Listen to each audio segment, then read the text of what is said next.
What's up, everyone? Welcome to another Q&A. It's time for the Q&A.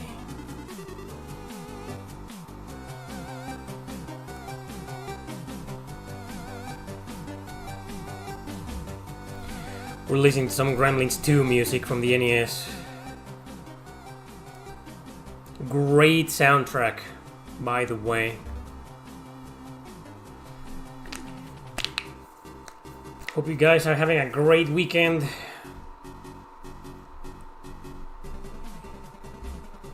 Hope you guys have a great weekend. If it's over for some of you.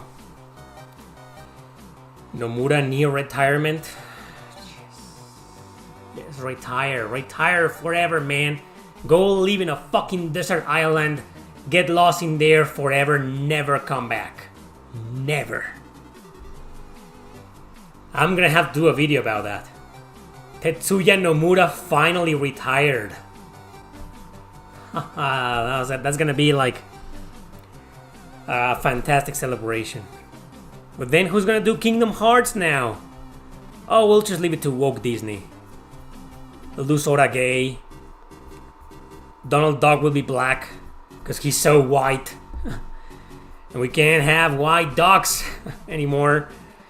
So he's gonna be a black dog, but then it's gonna be like, oh no, that's gonna be a lot like this guy, this dog, this certain other dog from Looney Tunes, So we better make him brown. Brown, yeah, that will, the Donald Duck Brown will represent all the Latinos or Indians. That's right. And Sora's gonna be gay, Goofy's gonna be a trans. And then, I don't know, what's the name of the other guy? Riku's gonna be a non-binary. And then the girl, she's not gonna be a guy. Black. So maybe we don't want Tetsuya Nomura to retire. I want to know what you want to know what you thought about Undertale? I don't know what you think about Undertale, man. I have no idea. I don't even know who you are.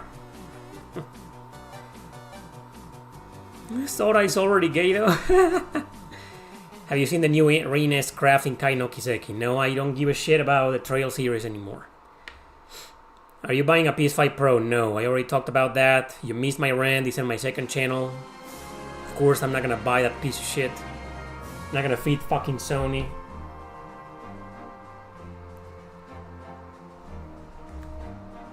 Monster Hunter 3? Who would have thought? Who would have thought?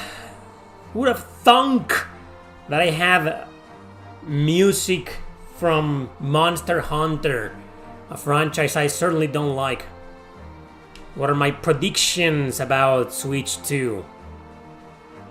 Already talked about that too, but I haven't talked about that in a long time.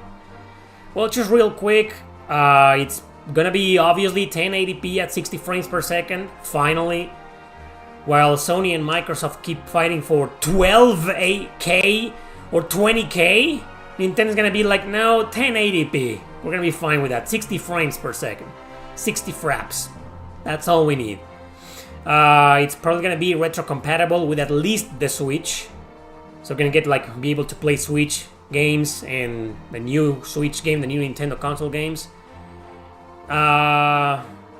That's pretty much it, I think it's probably gonna have to be similar to the Switch because that was a huge success. So Nintendo cannot take a step backwards now. They're gonna have to develop a new console that's also a hybrid, portable, and plugged into your TV. With both options. So I think those are my 3 predictions for the Nintendo Switch. I know they are the most obvious predictions that probably everyone else is saying, but you asked for predictions, not wishes.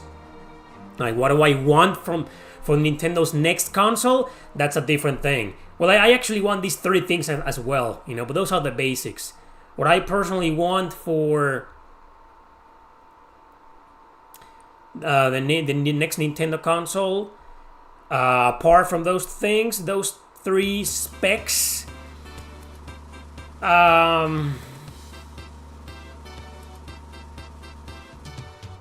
those 3 specs. No, seriously, I have no more, like... What else can I expect, you know? What do you guys want? Apart from those 3 things, you know? 1080p, 60 fraps, retrocompatibility with at least Switch, and the same hybrid console. I mean, what else do you guys need? What? I don't need anything else, that's all I need. Maybe a better controller, because the dog bone was kind of shitty, you know? Like a regular controller. I have the normal controller, the one that looks like an actual controller, you know? Maybe release the next console, you know, with a regular, normal-looking controller that feels great in the hands, not the fucking dog bone. Stop doing these freaking experiments, Nintendo. That's what I want. And I don't want the console to be like super huge, like the PlayStation 5 or the Xbox Series X, you know. Just keep it small, keep it simple, and that's it, you know.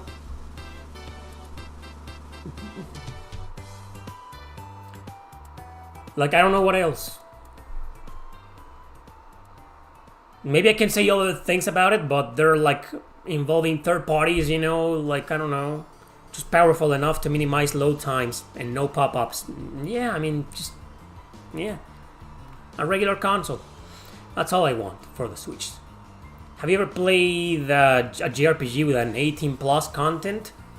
Sure, you know, I've made a couple of videos about mature rated RPGs. I'm pretty sure you're talking about hentai JRPGs. Why can't you just say that? Why do you have to be politically correct and say plus 18 content? Come on, man, that could be misinterpreted as any fucking mature video game out there, mature rated game out there. So why don't you just ask, have you played hentai? Have you played porn JRPGs?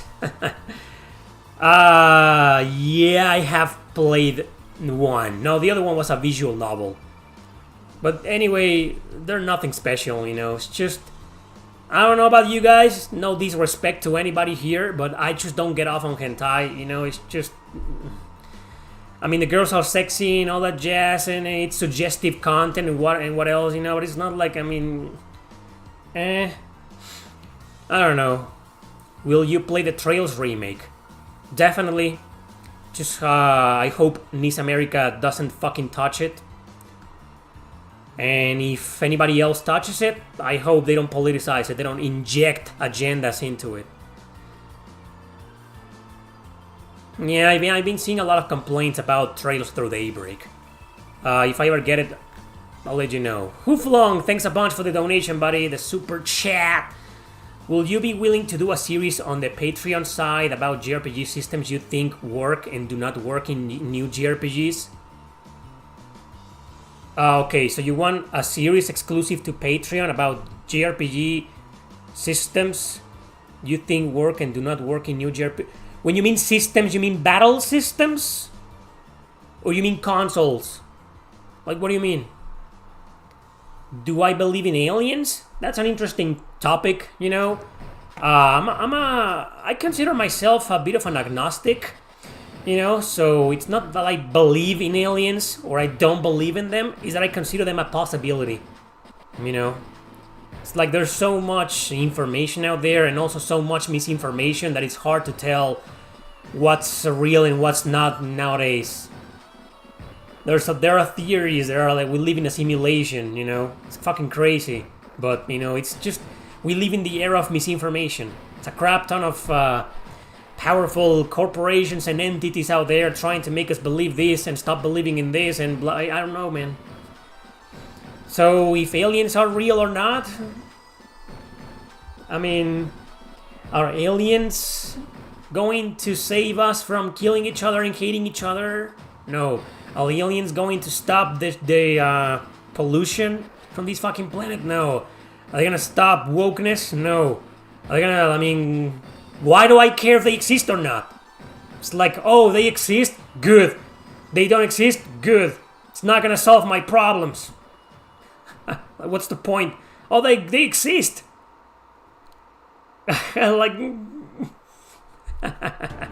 maybe they can bring better video games. That's right. That's great. That's fucking great. So Hooflong says gameplay systems, combat inventory, questioning, questing. Oh, okay. So you want me to do a series on Patreon about JRPG battle systems that I think will work and wouldn't work in new JRPGs. Okay, Hooflong, so you're an anti-woke person like me, so I don't think it's a good idea because I just don't care about new JRPGs or new games anymore. Politics have destroyed any love I had or interest I had in modern games, so I don't think it will be a good idea, to be honest. But thanks for the suggestion, man. Just imagine getting so excited telling, oh, these battle systems won't work nowadays. Why the fuck do I care? Some stupid fucking woke company is gonna ruin it. Anyway, so what's the point? Sword Art Online Fractured Daydream is in free beta test this weekend. There's like... Sword Art Online is like Atelier, man. There's one game or two every fucking year. Thank you, Trans. Are you excited about Romancing Saga 2 Remake? No. Legend of Cartia. Never heard of this game. This strategy RPG on the PlayStation 1, exclusive to it, developed by Atlus, believe it or not. They didn't just publish it, they also created the game. They developed the game. I've covered this game a lot of times, Julie. I'm surprised you've never heard about it. It's one of my usual suspects. Like, I'm pretty sure there are a lot of people out there like, oh my god, he's gonna talk about Cartia again? No, fast forward. Skip.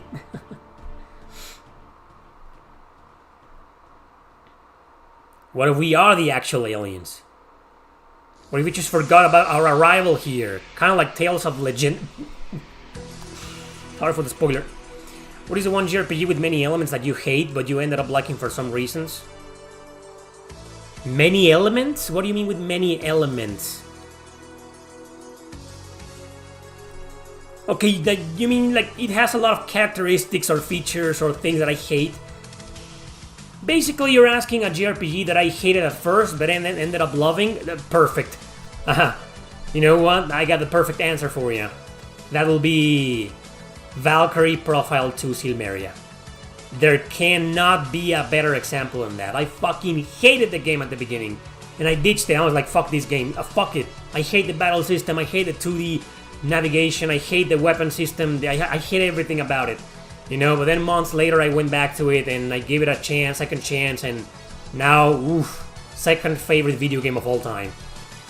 I'm getting closer to 400 RPGs ranked on my blog, a link to my blog in the description. I think right now there's like 380 or 390. I've lost count of how many. So I will surely surpass 400, but I think it's impossible to make it all the way to 500. I don't know. Probably not. Like, I made an analysis, you know, I've seen my chances, I've seen my numbers. Nah, I'm just kidding. I don't think I'll make it to 500 RPGs, but over 400, easily. Easy. Will you buy the Suikoden Remaster? I probably will if the translation is intact and it's not altered for modern audiences that don't exist. We will see. You're a software engineer wanting to do games, so you ever make a game so you're basically an indie developer.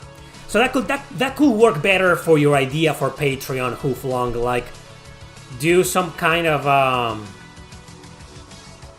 talk about what gameplay mechanics will work in like indie games, not modern AAA lefty garbage or righty garbage, you know, whatever, you know, just the indie stuff. Okay, sure.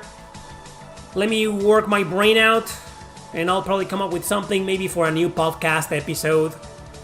I just released a new podcast episode on Patreon. It's a surprise episode for my Patreons. Link to my Patreon in the description. Fuck is Patreon? It's a website where you can support this motherfucker, this channel, from being destroyed, protected from being destroyed by the political warfare of nowadays. Are you excited for the Freedom Wars remaster? I never finished the original game. Well, I liked it. I never finished it because it was too overwhelming. It was too God Eater, Monster Hunter like, but the story was fucking phenomenal in that game. And I'm surprised that game like that is getting remastered, considering it's influenced by books like 1984, which speak strongly against the communism and communist oppression. And it's basically the same. If you guys ever played the first hour of Freedom Wars, you don't even need to beat the game or make it halfway through. Just the first couple of hours of Freedom Wars, you can tell. I mean, the title is there, Freedom Wars.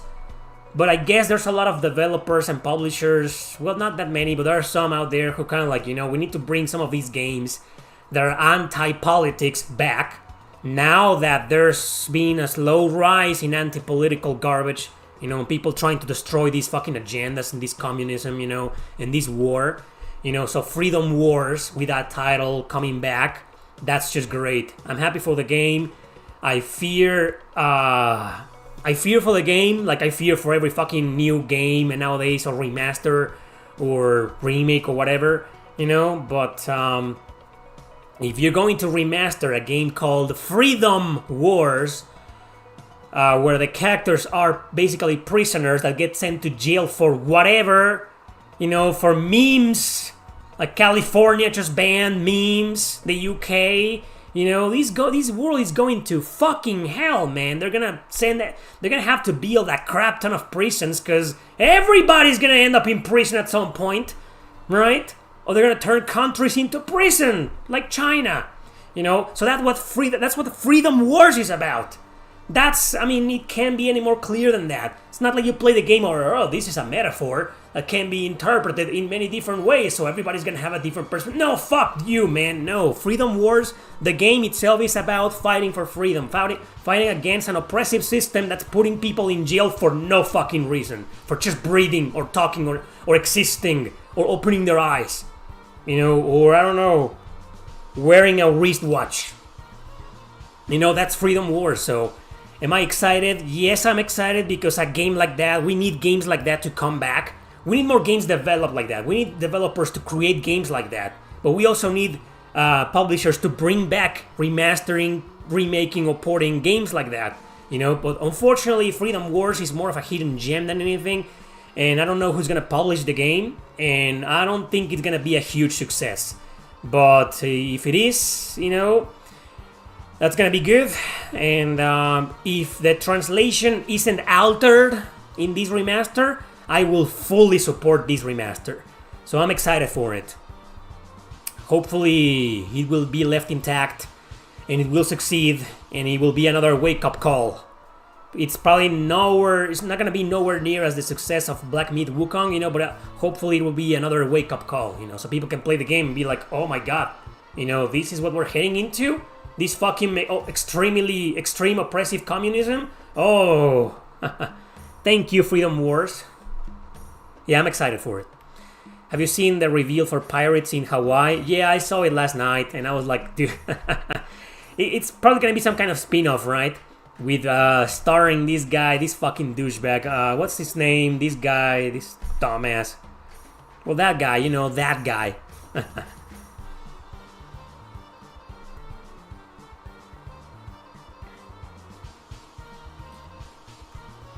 Fuck, what's the name of that guy?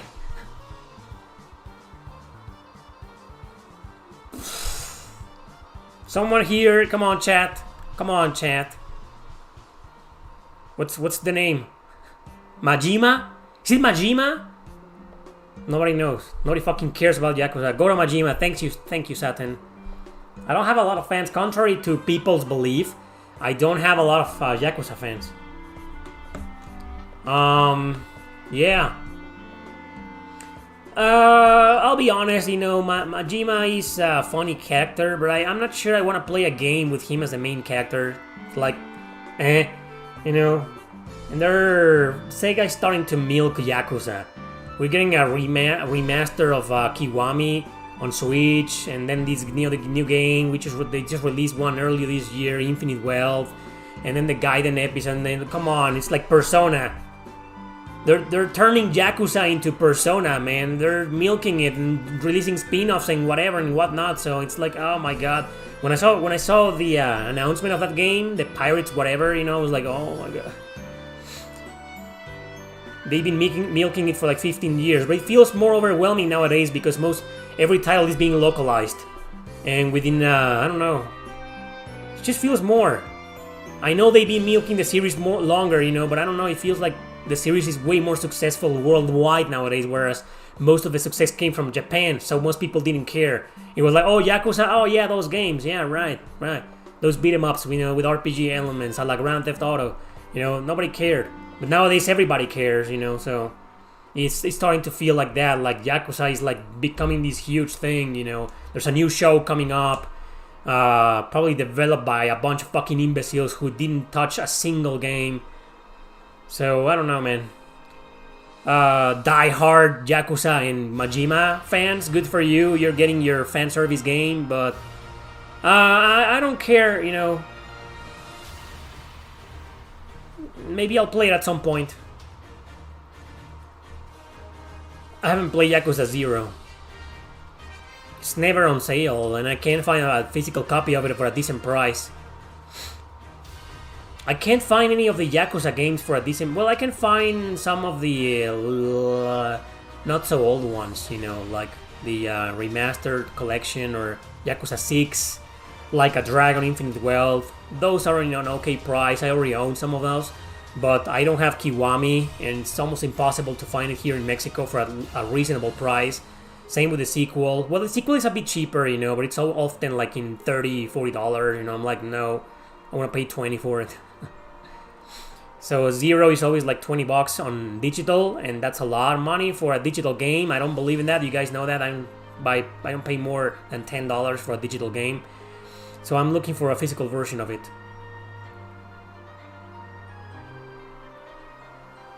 I heard Rockstar was DDoSD today.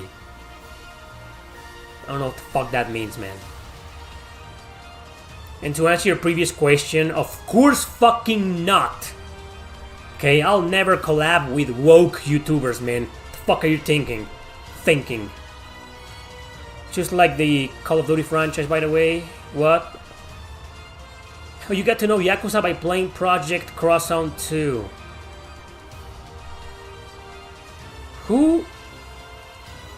Who's there? I don't remember Kiryu being in Project Crossout 2. Oh, well, refresh my memory.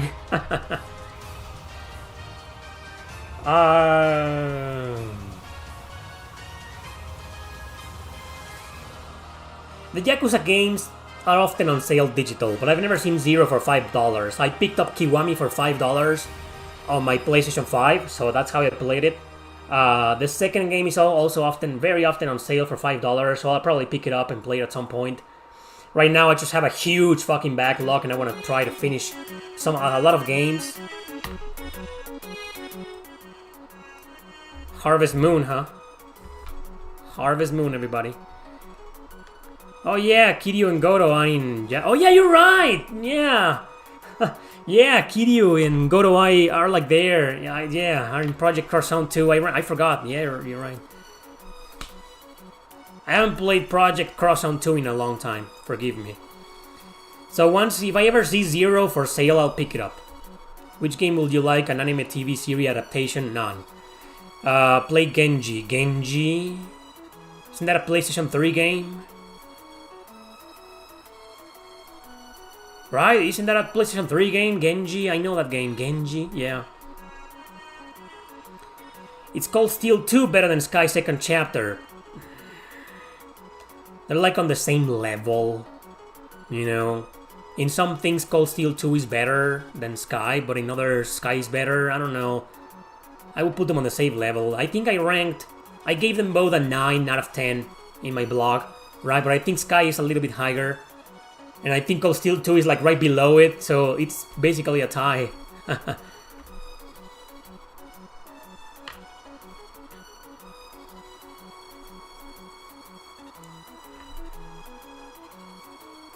You should not play Kiwami 2 before 0.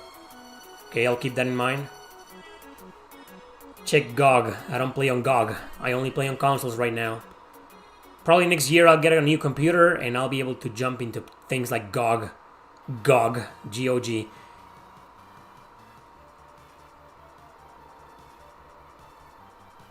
Oh, well, yeah, if you compare Yakuza in Persona with Madden...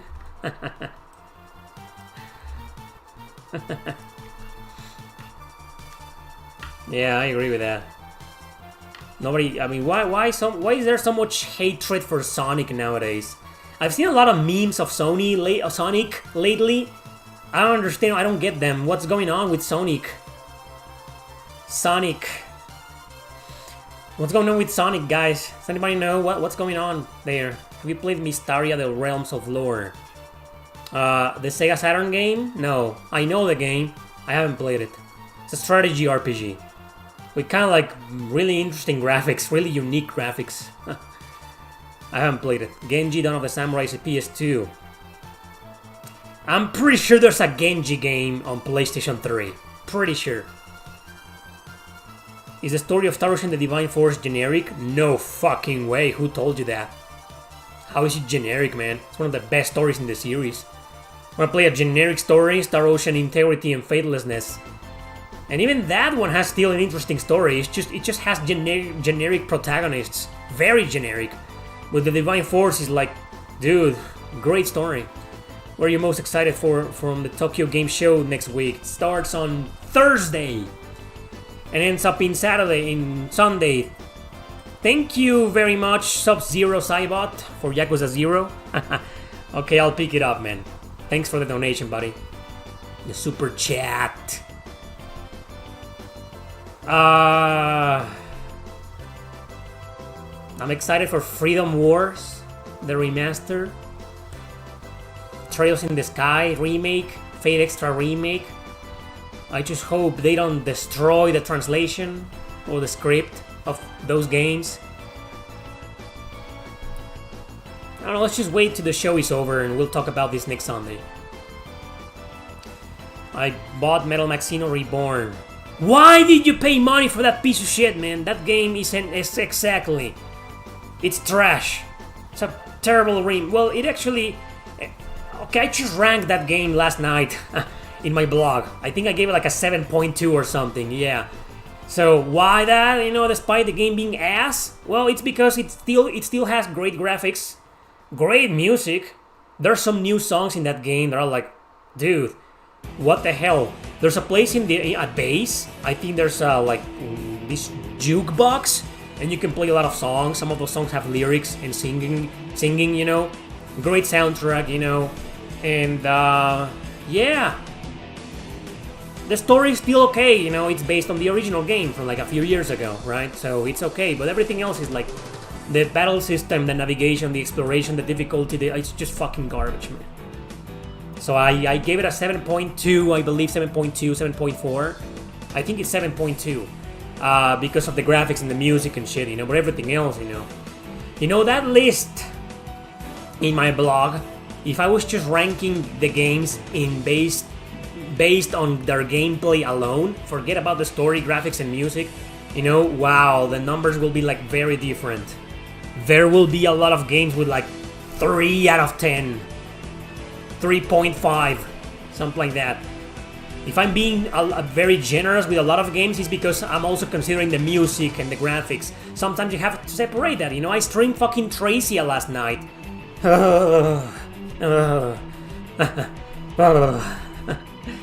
And some of the songs were nice.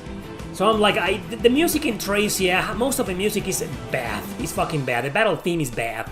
The town theme is bad, you know, but the overworld theme is pretty damn decent, you know. The main menu theme is also pretty decent. So it's not like, oh no, Tracia, the music is a 3 out of 10. Come on, you know, I gotta be a little bit more objective. Right? Anyway, no one cares. So what about Sonic? Sonic is getting milked by Sega, and Hollywood think they're getting shadows in their latest movies, and that's why that's all the memes about Sonic. I thought Sonic be something political or something, you know. Have you received your metaphor code yet? No, best gamer, I received nothing from Atlus USA. They fucking hate me. I have insulted them in public many times. They cut off relationships with me, they ghosted me, and honestly, I want nothing to do with them. This is Mikami? Yeah. Have you completed the Vandal Hearts and Shining Force series? Completed in, like, beating? No. I've only beaten the first Vandal Hearts, which I love. The second one, I couldn't bring myself to finish it because, I don't know, the battle system... I don't know, man, I just couldn't get into it. And 3 is an exclusive for the PlayStation 3, digital only, and I never saw it for sale, so I was like, fuck it, I'm never playing this, and it looks fucking generic as hell. You know, and then Shining Force, I've only beaten the first 2. 3, I couldn't beat it because it's on Sega Saturn only, and I can't emulate Sega Saturn games. Shining in the Darkness, I didn't like. There's also like Shining Force EXA, I never beat it because I made it very far. Great game, but it's just too brutal. It got to a point where it was too brutal for me. Neo was kind of bad. Soul is bad. Soul 2 is kind of bad. Shining Resonance Refrain, again, I rage quit because for certain mission. Shining Force 1 and 2 are the only ones in the entire series that I've beaten. I want to work my way to Gaiden. You know, the Sega CD games, which are the sequels to Shining Force 1. Do you recommend Mirror 2 Console Edition? I strongly recommend that game, man. Phenomenal game. Addictive, great fan service, interesting story despite all the nonsensical dialogue. You know, and it's just I love the battle system, man. What isn't getting milk these days, Terry? I don't know. Grow Lancer isn't getting milk. I'm about to finish it, and you were right. Without a guide, you miss a lot, and I almost missed a very important side quest that if I didn't do it, we're not gonna talk about it, no spoilers, but a certain character was going to die. Ah, man. You were right. And that guide on the internet, I was wrong. Like, I know the guy is not gonna watch this video, but I'm sorry for insulting you. The guide is okay, the guide you wrote is okay. It just isn't great. You know, it has some problems, your guide has problems, but the guide isn't garbage and you're not a fucking idiot. I apologize. That guy is never gonna watch this video right now, but I just want to say that. The guide is okay. And it was thanks to that guy that I managed to do this particular very important side quest, you know, to avoid like a bad ending. So I did it and I just completed that quest this morning, and now I'm on my way to the final battles, and I'll probably beat the game in a couple of days, maybe tomorrow, I don't know, but very excited. I fucking love this game. I will review it. It has a lot of problems too. It's no masterpiece. 5 is still better, but I will review this game soon, as soon as I can. Beggars can't be choosers. I'll take a mediocre guide over no guide. Yeah, you're right. I mean, yeah, I was just pissed off, you know. And I was an asshole. Anyway. Monster Hunter Stories games are on sale right now, both for $40 because it's a collection with both games. That's not on sale, man. $40, that's just ridiculous.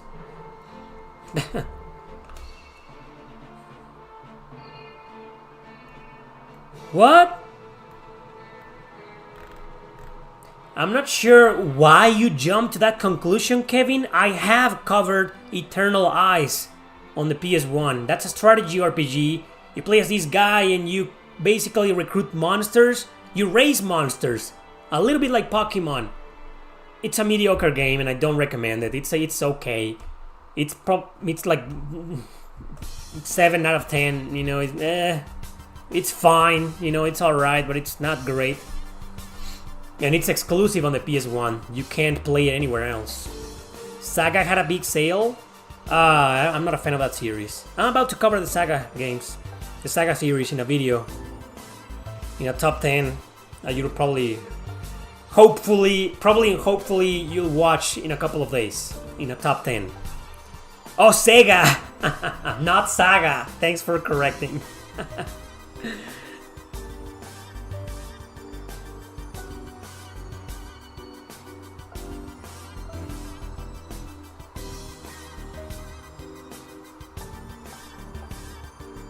Yeah, I remember Trails of Cold Steel had some spikes here and there.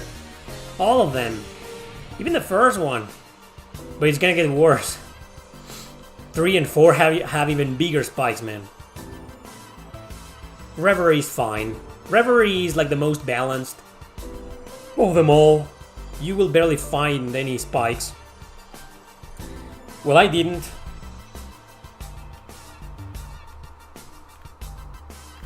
So, what's my favorite horror movie?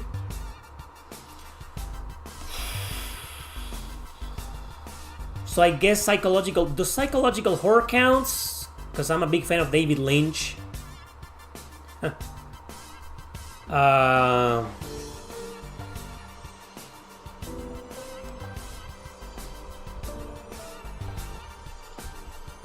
You know, there's this one that it's so fucked up. I don't know if I can recommend this movie because it's hard to watch. And what happens in the movie is like, dude, I don't think I can bring myself to ever watching that movie again. But I remember when I watched it the first time, it left a huge impression on me. I think it's from a French director. It's called Martyrs. 2 girls escape from a psychiatric hospital and then they go into this dungeon. It's a really, really messed up movie, man. It's great. The movie's great, but I don't know. I don't think I can recommend it. It's way too fucked up. What happens in the movie is too fucked up. It's too extreme, man. So I guess I should choose another movie. Oh my god. Well, how about Predator 1 and 2? Sure, they're sci-fi movies, but they're also pretty horrific. You know, when I watched those movies when I was like a little kid, dude, I couldn't sleep. I was 10 years old when I watched Predator. And I sneaked in with my brother to sleep with him. You know, he was like, get the fuck out of here. And I'm like, no, Predator is going to come for me. You know, they're horror movies. They're horrible movies, you know. But then you watch them when you're like a teenager or an adult and but they're pretty horrible. The Alien movies are the same, you know. They're pretty horrible movies. Horror movies, right? That counts? Does that count? Thank you, Ashoka Tano. He says, I'm happy that Monolith Soft and Xenoblade franchise is exclusive to Nintendo. Not everything has to come to PlayStation. Not a fan of PlayStation, but I'm a Steam Deck Nintendo gamer going forward. Okay. I'm fine with Xenoblade being on Nintendo consoles as well. You know, I have a Switch, so I have nothing to worry about. I'm okay with certain franchises and IPs still being exclusives, you know. If you're like me, you probably are, you know. We grew up with the era of exclusivity. You know, I grew up with the NES, the SNES, Genesis, PlayStation 1, PlayStation 2, 3, 4. You know, I grew up with all of that, right? So I was there during the console wars. I was there when a lot of games on the Super Nintendo were also on Sega Genesis, but both versions were like really different. Like this game on the Genesis is like very different from the Super Nintendo. It's the same game with the same name. No, same name but different game, you know? So PS1 carried over that, PS2, PS3 even, you know? But PS4 is when like exclusivity got lost. And I'll be honest, you know, for the sake of availability and for the sake of the market being so fucking horrible nowadays because scalpers, you know, and prices and the pandemic ruined game collecting for a lot of people. I support the lack of exclusivity, you know. I'm kind of, objectively speaking, I don't think it's good, you know. But me growing up with exclusive games for certain consoles, you know, I still kind of support it. But anyway, don't worry, Nintendo games, first party, even if they are developed by another studio, are never going to be on anywhere else. Zelda, Metroid, Mario, Xenoblade, probably forever gonna be exclusive to Nintendo.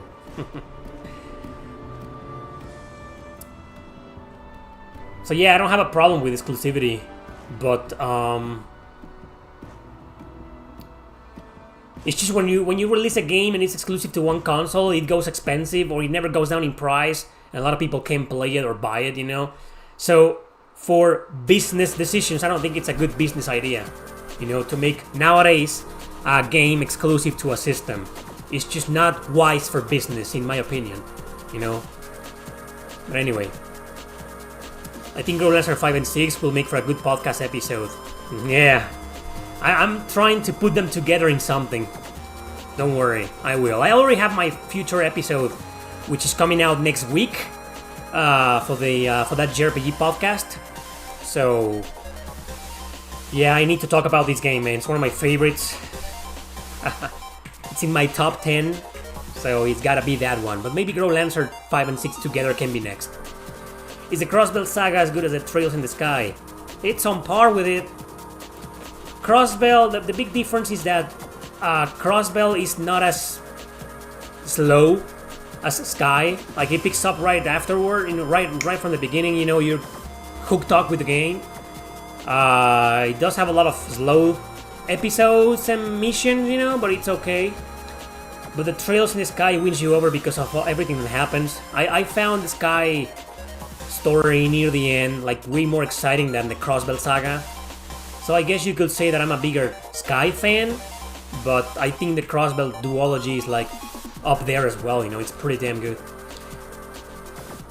Yeah, we already talked about that, Phantonium. It's like we already talked about how companies nowadays seem to care more about politics than money. I hope the Trails in the Sky remake ain't Switch only. You already know that's not gonna be the case. Just want to say that I tried Fallen Legion on your recommendation and it's a blast. Do you recommend Revenants? I already talked about Revenants in a previous video. It's called 5 RPGs I need to talk about. I mean, you probably watched the previous episode, which is part 5.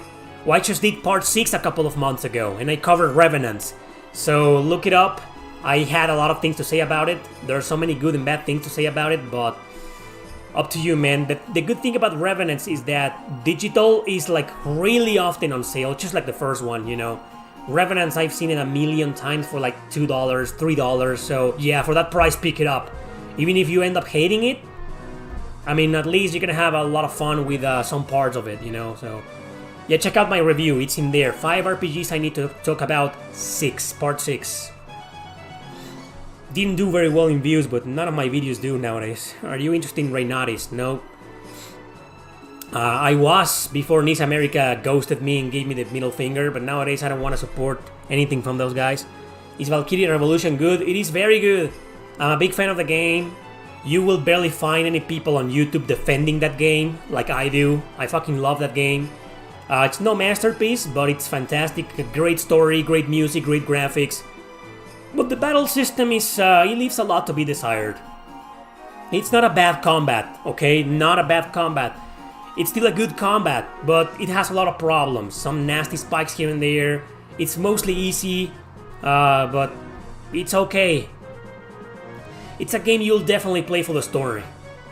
But if like combat mechanics, you know, are a big, huge deal for you, maybe, I don't know, maybe if you see it for cheap, pick it up. You know, or you can play it for free if you hacked your PS Vita. There's a PS Vita available, a PS Vita version available for that game, digital only, North American, right? So, but yeah, I do recommend that game. I love it. Is there a JRPG with combat similar to Yakuza, like a Dragon Infinite Well, turn-based but with characters moving on the? Yeah. I can't think of one right now, but I'm pretty sure there's gotta be one. It's not that original. That battle system is not that unique, you know. I feel like, well, wasn't Final Fantasy 13 like that? Yeah, I think Final Fantasy 13 was like that, you know. The sequel was the same, Final Fantasy 13 2. I think Final Fantasy 10 2 is also like that, you know. Yeah, there you go, and I'm pretty sure there's gotta be like another. In 13 you only control one character? No, you choose. Dude, I haven't played that game in such a long time because I don't like the game. I was like, I played it and I was like, fuck this game, not for me, fuck it, you know. Same with 10 2.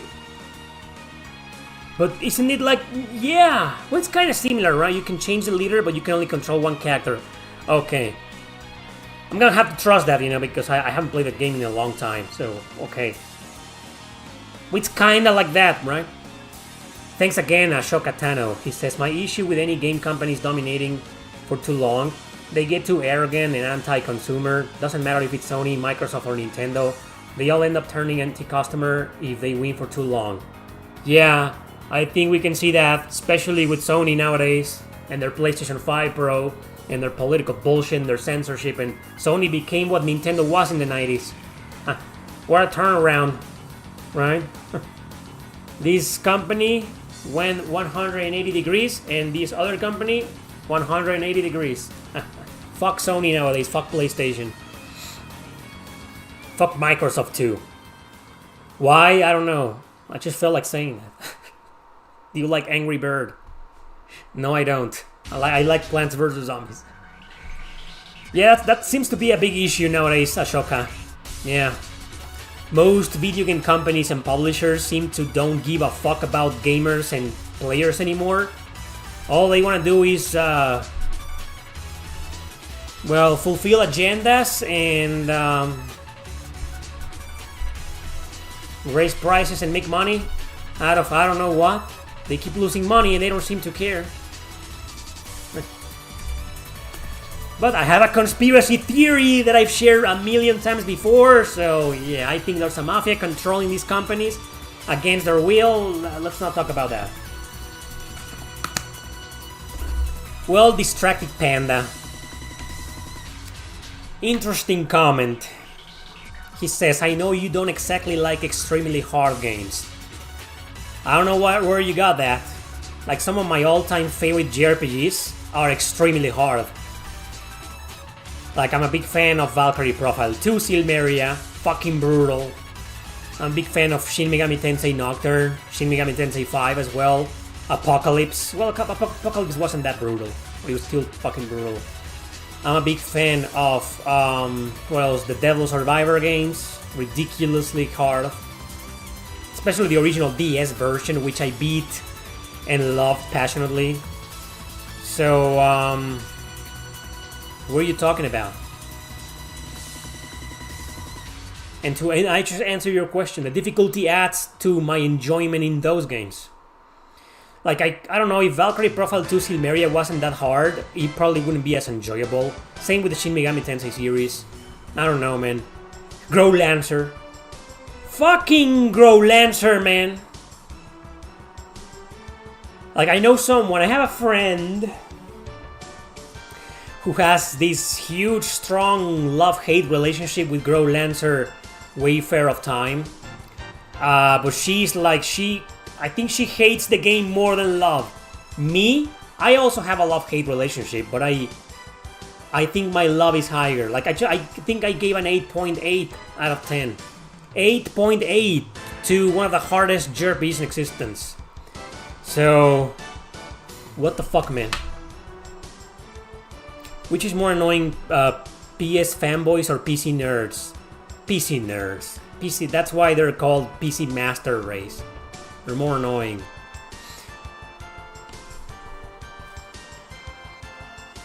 Yes, Baja. Thank you. Where's that The Office meme? Thank you. Yeah, action RPGs, hard, super hard. No. But that's because I'm bad at them. Like, I don't have a problem with, like, super hard action games, you know. It's just I suck at them, so I don't like them hard. I want my easy mode. But nowadays, you know, in the past couple of years, I've been in a bunch of hard action games on normal mode, and I feel very proud of that. So there you go.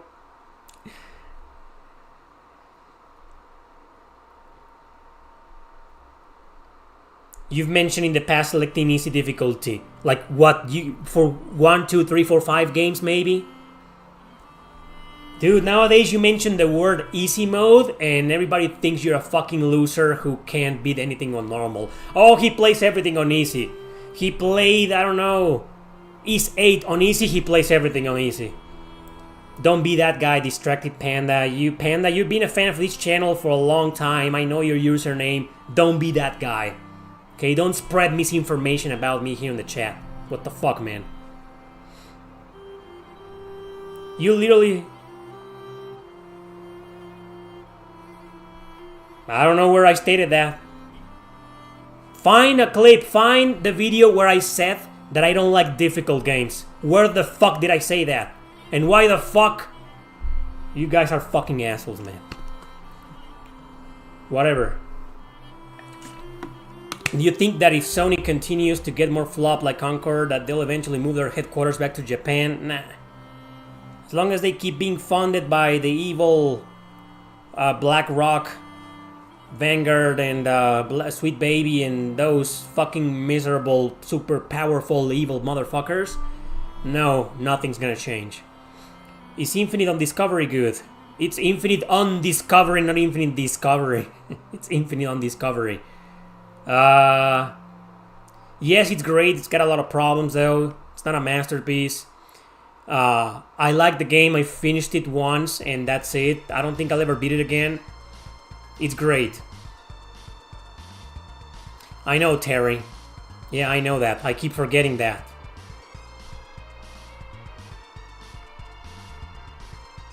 Even in politics, everything is far right, far left. You know, no. That's it. That's why I've been losing a lot of subscribers and viewers, you know, because I'm not far right, but I'm not far left either. But if you open your mouth, this side thinks you're far right, this side thinks you're, you know, left, side, left, right, left, blah, blah, blah, blah, blah, you know what I mean. And then the same with difficulty. Like you played something on easy, you're fucked. You say that in public, you're fucked. Yeah, Infinite on Discovery is $14.99. Oh, wait a second, no. No. You can buy the physical version of that game for that price, man. Don't pay $15 for a digital game. Unless you can't find a physical version of it. But, dude, that's a cheap game. Don't tell me Infinite on Discovery went up in price. I know a lot of Xbox 360 games went up in price this year. Infinite on Discovery. Like, come on. There. Price charting says you can still find it for $20. Between $15 and $20. Okay, let's see the sales history. 5, 12, 20, 25, 27, 11. Oh, this one has a registration card. Sold for $45. Anyway, $15, 17, 22, 20. Come on, man, pick it up physical. Don't pay $15 for a physical game, for a digital game where you can find it physical for the same price. There's a big difference. You buy it physical, you own it, and you can play it whenever. You buy it digital, you don't exactly own it.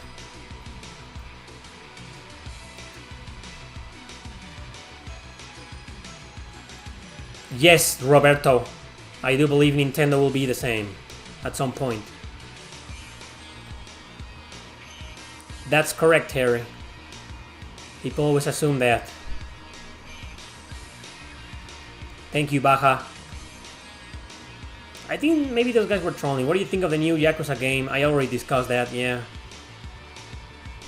Didn't you play Code Vein as well, Eric? That's a Souls-like. Yeah, and I beat it.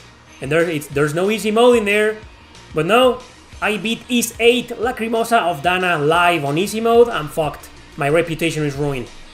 Did you recommend Edge of Eternity? I've talked about that game I don't know why I get that question very often nowadays. Like when the game came out, nobody gave a fuck about it. But was there some kind of like, I don't know, maybe a big YouTuber talked about it? I don't know.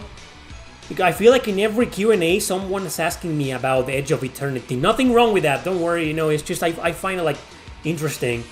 Like why am I getting a lot of questions for Edge of Eternity lately? Anyway, so it's sadly it isn't a great game. It's good. It's good though. It isn't bad. But it isn't great. Okay, it's like 7 point. I think I gave it like a 7 point something. Has a lot of problems. And it's a bit generic in some areas. It's very slow, you know. Age of Eternity starts off like really interesting. You start with a full party in this dangerous mission in the snow, and you're like, oh my god, the tutorial, you know, they explain a lot of things to you, and then you go into the overworld, and then all of a sudden you're alone. Oh, okay. So very slowly you get your first party member, and very slowly you get your third party member. But then that third party member goes away, and it's a mess. Anyway, my main problem with Edge of Eternity is that it's got some balancing issues, some serious balancing issues. It's one of those where you get into one random battle, you destroy everything in seconds. You get to the next one, the enemy destroys you in seconds. So I don't know if I can like recommend that game. It's not bad, but it's not great either. That's what I can tell you, David. What are your favorite JRPG cover arts? I also get that question a lot, but I keep forgetting to like make a video or something, you know. I have to think about that. I don't know. Ah, damn. It's just I see most JRPGs have like the same cover. The main character's posing in a cool pose, you know? And yeah, it's cool, but at the same time it's kind of like, why can't I mean, Nocturne, I'm not saying that Nocturne cover art is great. I don't think it's that interesting. It's just all red with the guy's face. And I see the appeal. It's a cool cover, you know, but it's not one of my favorites. But it's different. You know, it's not showing all the main characters in there. I don't know. All the important characters, because that's a cliche, and that's 9 out of 10 JRPGs have that type of cover. So I'm gonna have to be like very specific. Like go look at my video game collection and say, oh, this one's pretty cool, you know?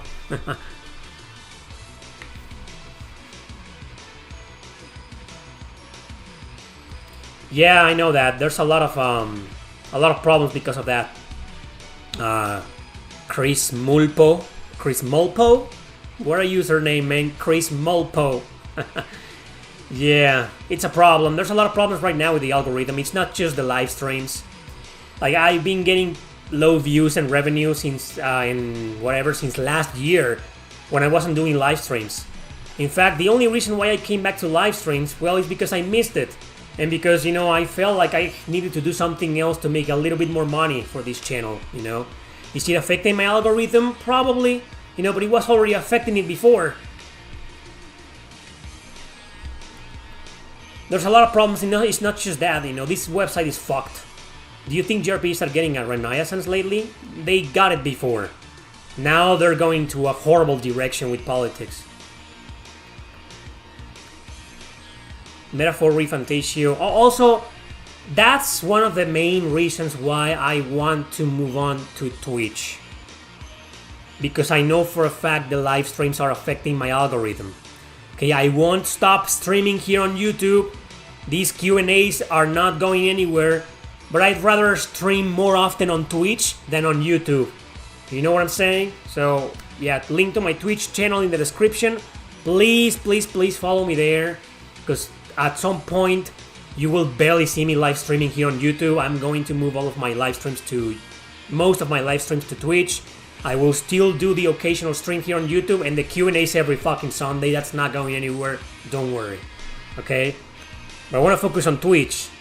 To save my algorithm. Thank you, Sanji, for becoming a member. And I don't give a shit about Metaphor Refantasia. Do you think that Falcom should be famous on the hood side like Square at its peak? I do. I believe the same. Soul Trigger is underrated. Very. But it's troublesome to play because it isn't fully fan translated. And at one point you're gonna have to download the Japanese ISO, play it for a little bit in there, and then go back. And most people are just not gonna do that. You should though. It's a fantastic game. It's worth doing. It's like Grow Lancer 6. I've been doing the same thing on my PlayStation 2. Like this morning I was playing, and I'm saving often, you know, to avoid this, to avoid losing a lot of progress. But I went to the library in the game. I picked up a book, and the game froze. So what I did was play that little part in Japanese, and it's a pain in the ass, but for games like Grow Lancer 6 or Soul Trigger, it's definitely worth doing, you know? It's definitely worth the trouble. But there are others, you know, like, oh my god, this game is not that great, why bother, right? I advise that you move to Kick. There's no audience on Kick. Dude, I'm having a really hard time getting people to watch me on Twitch. Do you honestly believe I'll make it on Kick? Hell, I have a hard time having people watching me on YouTube. You want me to go to a third place website? I would love to, you know, but YouTube has changed their policy. You have to have ads or they won't show your streams to people. All of my content is monetized. Who are you talking about?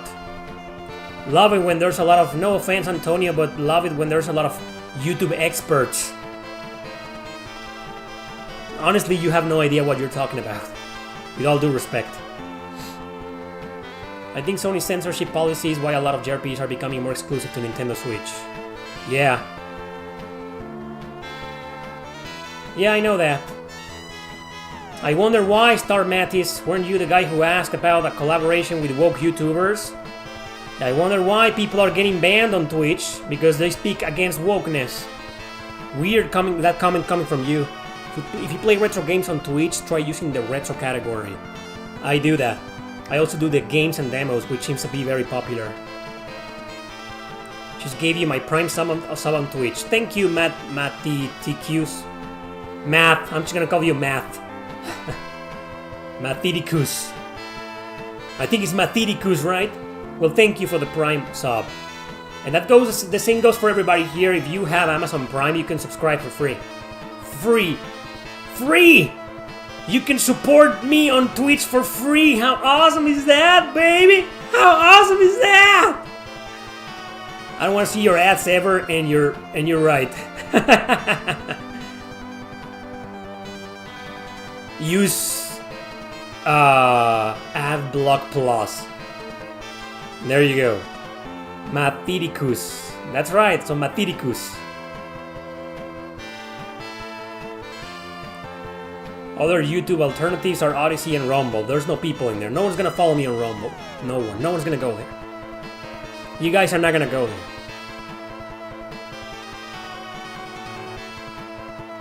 Yes, Eka, and I've talked about that 10,000 times. The Yuden Chronicles localization was terrible, and I'm very worried about its Suikoden 1 and 2 remasters translation.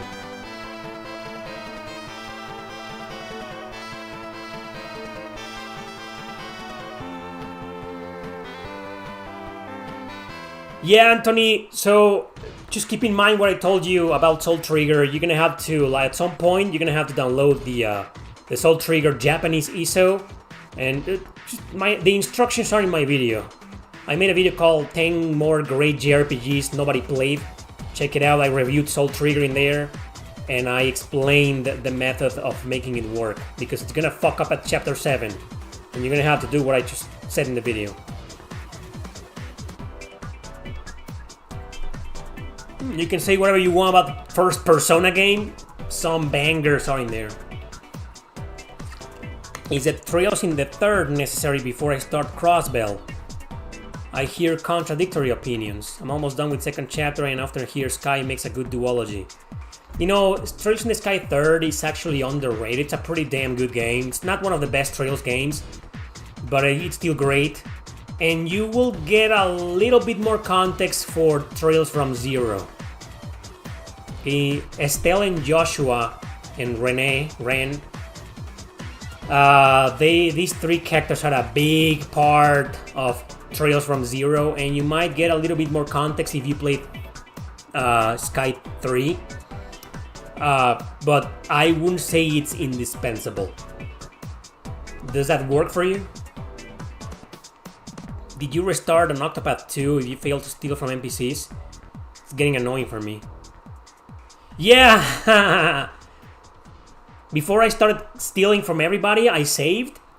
And they give you like several opportunities, you know, like several chances. Not just one, you can try again. But when your reputation goes down, you pay money at the inn, something like that, to restore it. I don't think it's that expensive. But yeah, I didn't find myself resetting often, you know. I probably reset just once or twice when I really needed that item. I really wanted that fucking item and I couldn't get it. There. Or I just came back later, you know, when my chances increased. Like right now, you go to an NPC and your chances are like 30%, then you come back later and it's 50, right? Or 60, so you might be a bit more successful. So I didn't reset that often. By that...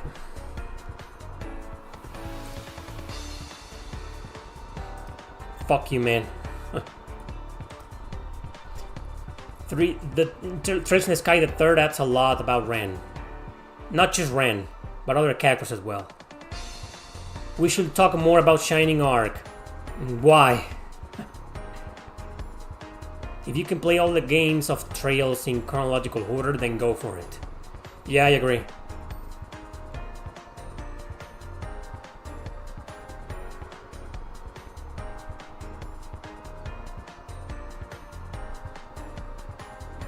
Yeah. Steambot Chronicles on the PS2. I played it very little. I borrowed the game for a while, and I played it very little, maybe not even an hour.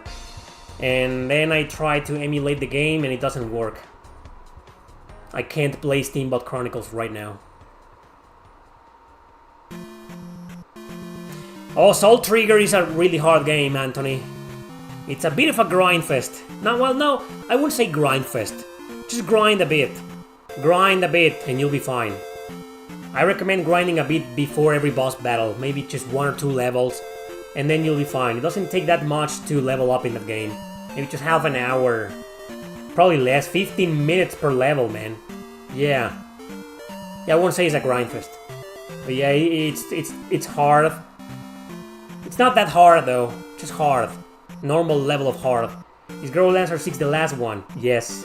Is it my new favorite? No. 5 is always going to be my favorite no matter what. I think the Final Fantasy VII remake being planned as a trilogy was a huge mistake. What makes you say that? Hexis Force is all... Oh, we should talk more often about Hexis Force. That's a great game. Do you have a Steam Deck? No, I don't. Crimson Tactics? Never heard of it. Ooh, you don't mention Banner. I love Banner of the Maid though, but the Banner Saga? Oh.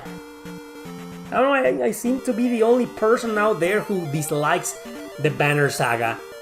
It's got great reviews and shit, but I played the first couple of hours of the first episode and I was bored to pieces. Boring game.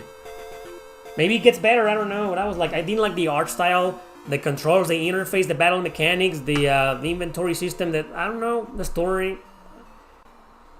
I just found the Banner Saga to be extremely boring.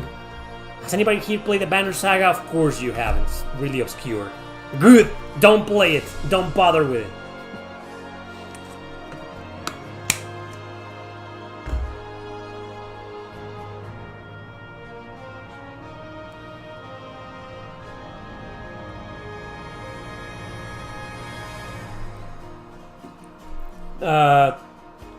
Thank you, Andrew. I'll get back to you. If you're still watching, I'll get back to you. Once this evening. Have you played Battle City in Famicom? No. Battle City. No, I haven't. That's a cool title. It sounds generic, but it's called Battle City. Battle City. They say the PS5 Pro original price is $500, but increased due to Concord failure. Think it's true? Probably. I love Reyes in Trails in the Sky the 3rd. Sorry if I missed any of your questions, guys. Just ask them again. Versus episode, we got a versus episode.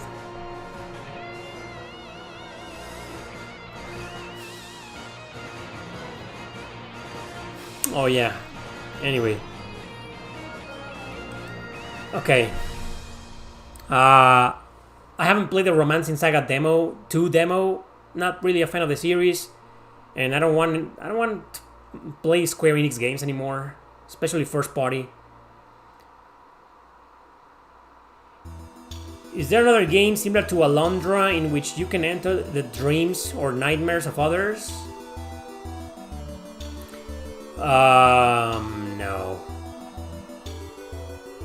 Maybe just the spiritual successor called Dual Hearts. Dual Hearts is on the PlayStation 2, action RPG, and you can also enter people's dreams and nightmares. It's a bit different though, but it's by the same developers. So I guess it's cheating. Any game similar to Alundra? Yeah, Alundra 3, also known as Dual Hearts. Apart from those though, no other game comes into mind. There's a mission in Wildlands 5, but it's a spoiler, so... Phantasy Star 4 music.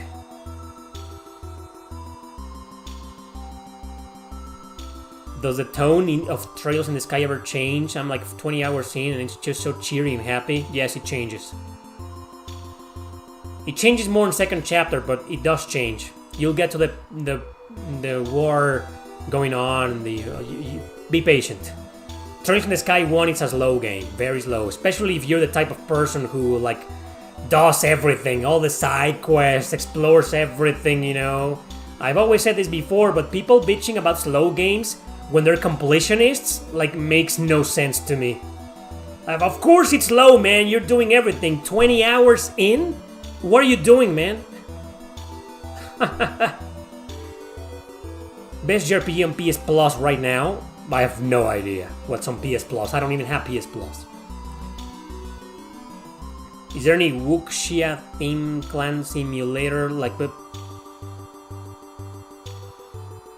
favorite JRPG with bad graphics? Vandal Hearts. Oh well. Wait a minute. The graphics in Vandal Hearts aren't bad. Okay, they're just rough. They look kind of ugly, but that was made on purpose. And they still managed to get the archer girl look sexy as hell. You know, but yeah, the graphics are kind of like not everyone's cup of tea. But yeah, Vandal Hearts. What else? Bad graphics. I mean, when you say bad graphics, you mean like bad art style or visuals or backgrounds or something? Or you like bad graphics? Do you mean like poor frame rate, low resolution? Because I have like different answers for both. You're gonna have to be more specific than that. I'm not getting a Steam Deck. You know what I want is a Wii U. I want a Wii U. I'm getting a Wii U as soon as I can, so I can play GameCube, Wii, and Wii U games. Of course I'm gonna hack the Wii U. I think it's pretty easy to hack. Well, hell, you know, I'll just buy one that it's already hacked. It'll save me the trouble. A modded Wii U. That's what I want. And then I'll be able to stream a bunch of RPGs that I've never streamed before because of hardware limitations. Imagine, after so many years, I'll finally be able to stream Path of Radiance. Dude. If you did Vandal Hearts versus Jeanne d'Arc as a matchup video, which one do you think will win? Jeanne d'Arc, because it's now on PS4 and PS5, it's just more popular. Where Vandal Hearts is just stuck on PS1 and PS3, I think. And Vandal Hearts is just very obscure, you know. I don't think it's maybe not that hidden anymore. But I feel like Jeanne is the more popular game, and he will simply win because of that. Gungnir, brutally hard game. Yeah, I will finally be able to stream Xenoblade Chronicles X. Maybe even finish it, and finally do a Xenoblade series worst to best video. Or at least a damn tier list. Have you seen those Anbernic devices? I have no idea what's an Anbernic device. Mystery. I mean, kawaii. Kawaii! Just get a PC, you can emulate all the games. That's what I'm about to do, probably next year.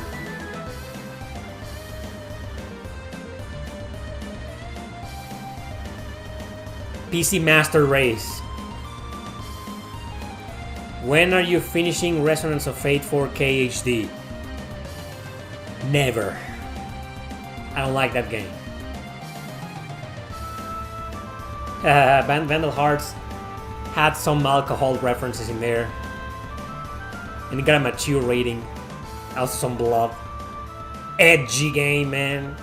That's why I love it. You know, I play this little game, this Chinese indie game. No, it's not an indie game. It came out in China on the Sega Genesis in 1996. But we didn't get it. Someone bothered to localize it in 2008 to North America. Fucking weird, right? The publishing was done independently. But this is an official studio who made this game in China for the Sega Genesis in 1996. It's called The Legend of Wukong. Nothing to do with Black Myth Wukong. It's just called The Legend of Wukong. I played it. No, I don't know, man. I was expecting a bit more. Now I want to play Pierre Solar, the whatever of the Architects or something. That's a big deal. I think it's an indie game, one of the very first indie RPGs ever. I want to play it on. I'm going to play the Sega Genesis version, but I think it's also on different platforms. How many platforms is there in? Pierre Solar and the Great Architects. It's a homebrew RPG designed for the Mega Drive, but it's on the it's on Android, it's on PlayStation 4, Xbox One, Dreamcast, and more. Though strangely, I very rarely see the digital PS4 version for sale. It's always $10 or more, and I'm like, what are the differences? I can play it for free on the Sega Genesis emulator, so I'm gonna do that. And we'll see. I've heard some great things about it. Maybe it's a hidden gem.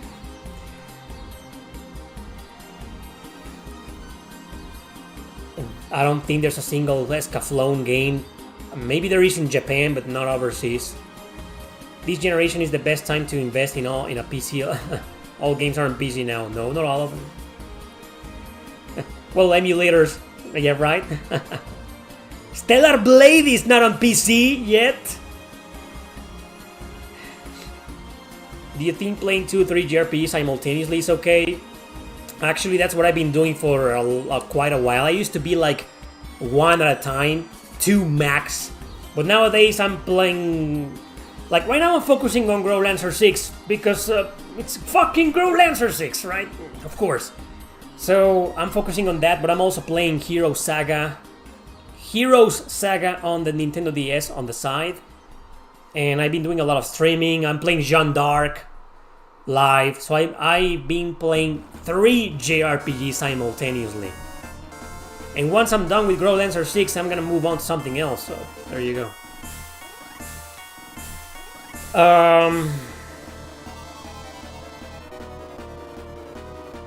Paul Kinder.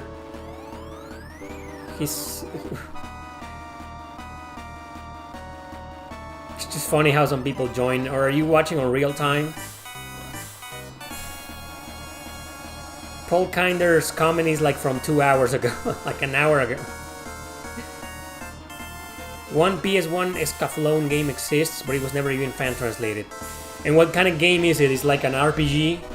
Adventure game? Visual novel? It's probably a visual novel.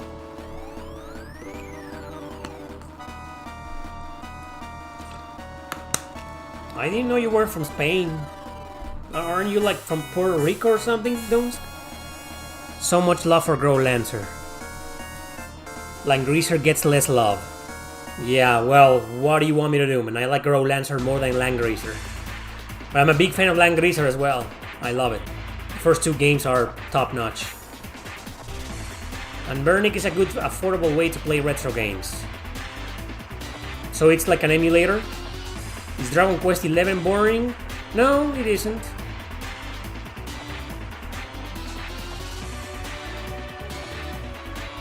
Yeah, Baja, it's a long trilogy. It's a time investment, but it's very worth playing. I hope you like Entrance. Entrance, voiced by Liam O'Brien. You're gonna love that guy. Fuck that guy, man. Although he was pretty funny, how he pisses Haseo off, I mean, it's just gold. Shining in the Darkness. I played the game for like 20 minutes and I was like, no. Not a bad game. It's just not for me. Dungeon crawler with random encounter, no. How's my day going? Hey, Aristos. It's been great, thanks, man. Started early today. I'm gonna have to leave early.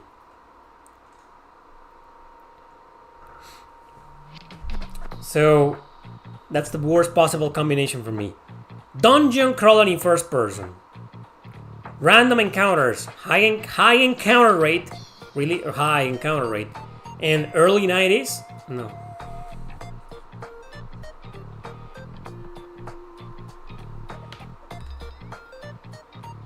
Yokai Watch music.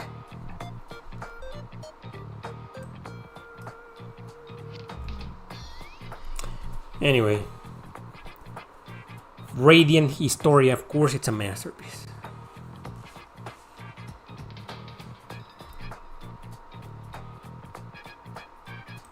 Oh, you love the dot hack animes? Yeah. Did you watch Roots?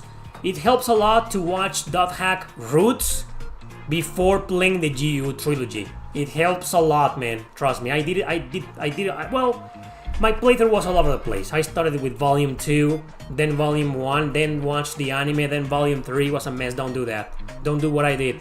Watch dot hack GU, dot hack anime, the anime, dot hack Roots, and then play the trilogy in order. Thank me later. Yeah, we have a versus episode. One of you proposed this episode some time ago. We're doing that today. At first I was like, this is not gonna work. But then I was like, you know what? It could probably work. So we'll do that.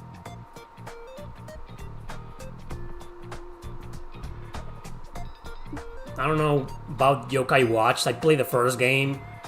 It was fine. I didn't finish it. I'm not a fan of those games, but I played like 2 hours of the first game, and I was like, this is better than Pokemon. Don't grab your pitchforks yet. Fucking grab them, I don't care.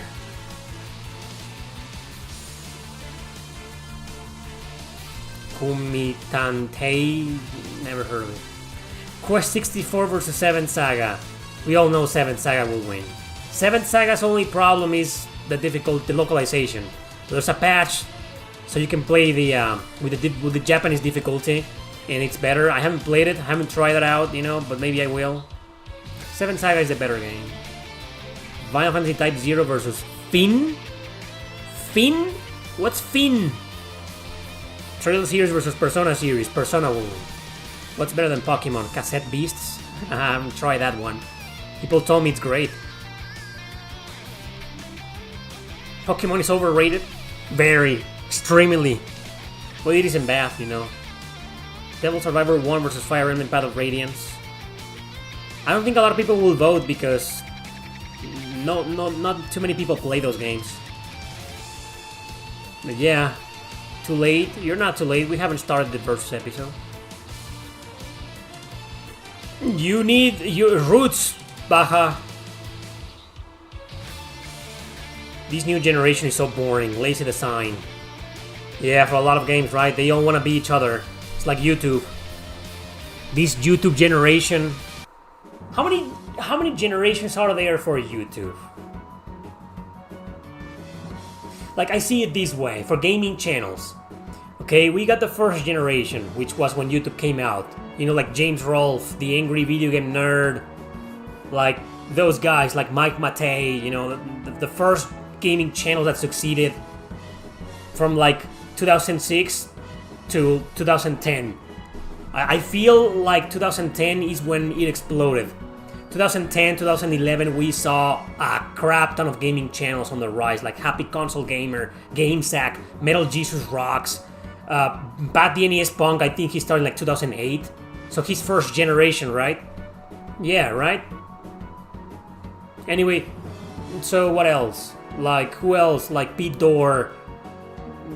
Those guys are also like first gen. Well, those are the ones from like 2007, 8, 9, And then we got like the 2010 /11-ish, till 2015.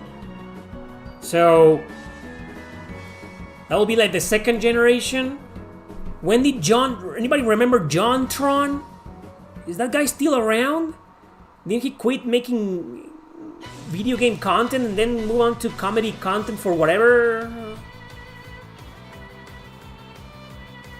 Anyway, so I've been on YouTube since 2008, 7. The account's been there since 7, but I didn't really start making content, like actual content, until like my short films, which were in 2012, the top 50 JRPG town themes, and then the top 10 no commentary, which were in 2014. So I guess I'm second generation. I'm a second generation YouTuber.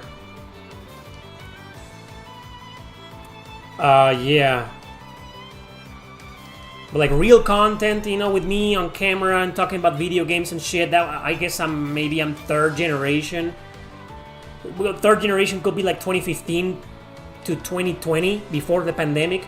Because I think that anything that post-pandemic is like, or pandemic and post-pandemic, you know, it's like the actual, the nowadays generation. And I don't find it interesting, you know. Like, I prefer to watch YouTube channels that started like from the third generation and below. I don't know, I'm just trying to establish the generations for YouTube gaming channels. So we're like in the fourth generation, I'd like to say, yeah. Because it needs to be established as a new generation. Why? Because a crap ton of gaming channels and YouTubers, you know, established in during the pandemic. Like, some of these people lost their jobs or struggled economically, so they started a YouTube channel. And it became an invasion, you know, like, wow. And these channels started in like 2020, 2021, you know, and it's, so yeah. First generation JRPG channel? I don't know, mine? I think mine is one of the oldest. But you gotta understand, my channel didn't become a JRPG focused channel until 2014. A little bit over 10 years ago, right? So, even though I did the top 50 in like 2010, but that doesn't really count. Everybody was doing that, you know, uploading music and, come on, video game music or bands music and music. YouTube was still a lot of music in 2010. So yeah. Anyway, so it's been 4 generations of YouTubers, I'd like to believe. Maybe, that's just me. Okay.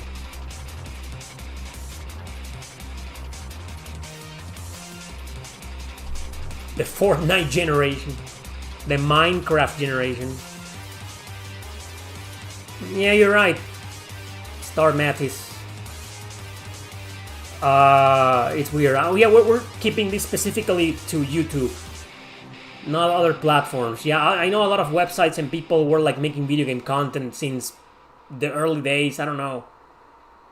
I'm just trying to establish like a timeline, like a generational timeline on gaming channels on YouTube. And the way I personally see it is that it's been 4 generations.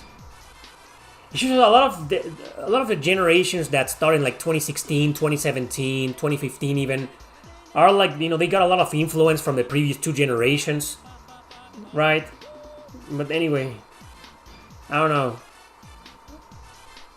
And it isn't clear which generation I belong to. It's either the second or the third one.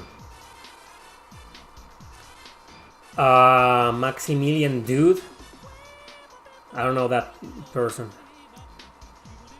With the Raido games being re-released, do you think the original Devil Summoner will be re-released? The Raido Kusunoha games are being re-released? Where did you hear that? No one's talked about that, and I haven't heard anything. The Raido Kusunoha games are being re-released? How, like in PS5 digital? Has anybody else here heard about that? What's the best JRPG with good comedy elements? Check out the Rhapsody trilogy. Check out Fairy Fencer, some of the compiled hard games. Check out Half Minute Hero, full of great comedy.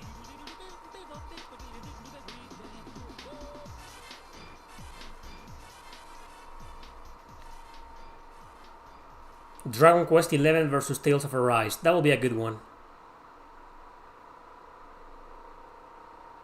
I saw your channel even before the Final Fantasy 15 trailer. You mean when I was still making reviews in Spanish? Or when you probably watched the slideshow videos and no commentary videos? Oh, the Raido Kusunoha games were leaked in files on Steam, but it's just speculation so far. It was an accidental leak. Okay, then say that.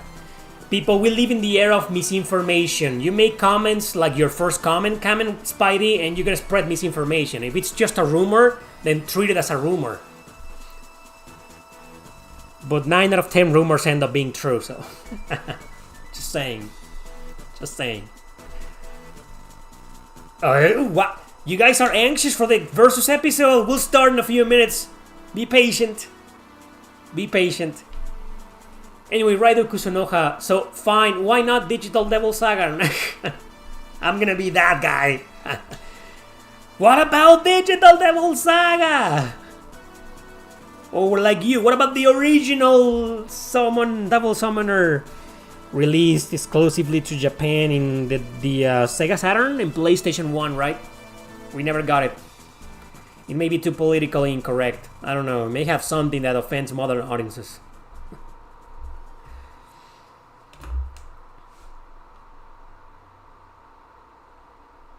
Oh, hopefully it's true. But if they do, you know, they don't need a remaster. All they do is just port the games on PlayStation 5.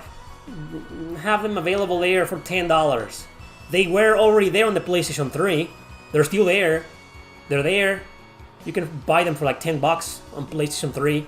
Raido Kusunoha 1 and 2. So do the same. All digital versus all physical. I'm in the middle. But I'm leaning more towards physical. I'm a video game collector, man. How dare you?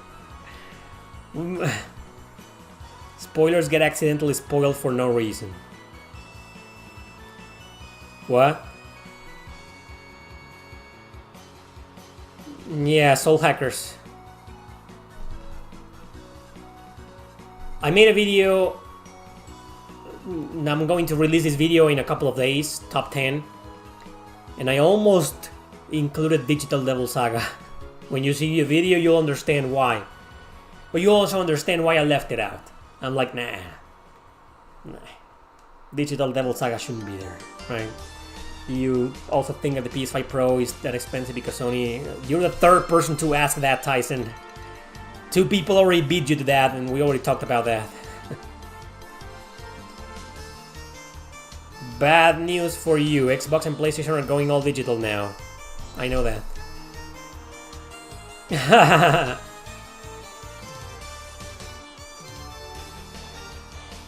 Yes, basically Cam and Spidey, but I am also a big, huge fan of emulation. And emulation is free, so I'd rather go that way instead of digital media. Free digital media is the best one. Digital Devil Saga OST is underrated. It's a great soundtrack. Why is Plants vs. Zombies DS version behind you? Because I'm a fucking die-hard fan of that game. And also the PS Vita version. And also the PC version. Believe it or not, I played it. And I beat it. I've beaten this game in 3 different consoles and systems. I'm a die-hard Plants vs. Zombies 1 fan. I don't care about the second game. It's a free-to-play gacha and I played it for like a couple of hours and it bored me. And the Warfare, Garden Warfare, whatever, I couldn't care less. I'm a fan of that, and that's it. You can't sell digital games, exactly. And you don't own digital games. I lost one. Well, I don't because I have it on my PS4. But we'll check it out. When Koei Tecmo... Thank you, Morbid, for the donation. For 100... I don't know what that symbol means. Where are you from? I'm Morbid. Thank you, man. When Koei Tecmo was still sending review codes to me, because the guy in there was awesome and was my fan, he was from Australia.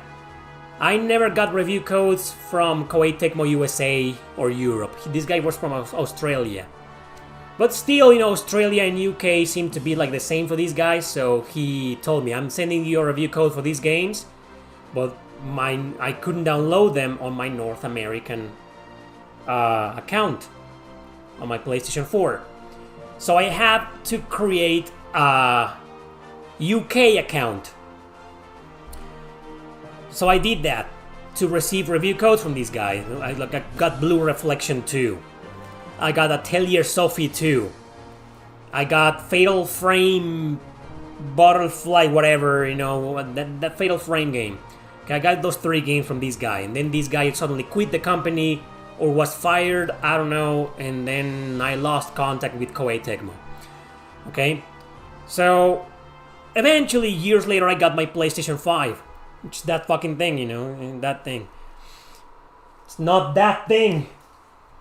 It's that thing, okay? Not that. That. So, I migrated all of my games from my PS4 to my PS5. But lo and behold, I couldn't play the UK games. I needed to log in with my UK account and username.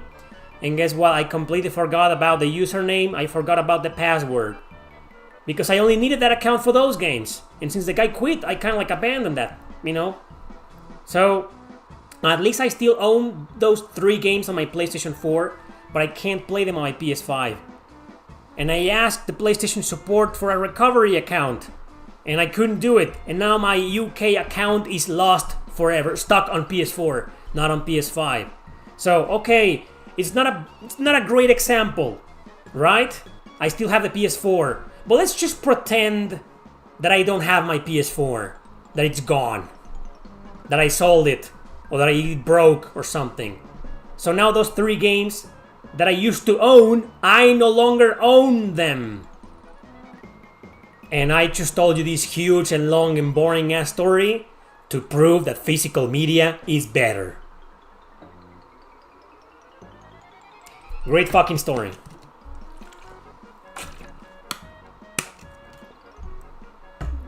UK physical discs, I can play them. The PS4 and PS5 are region free. So is the PS3 actually. I can play them no problem. But digital, if they were originally on a UK account and were never installed on my PlayStation 5, I can't. I never installed them.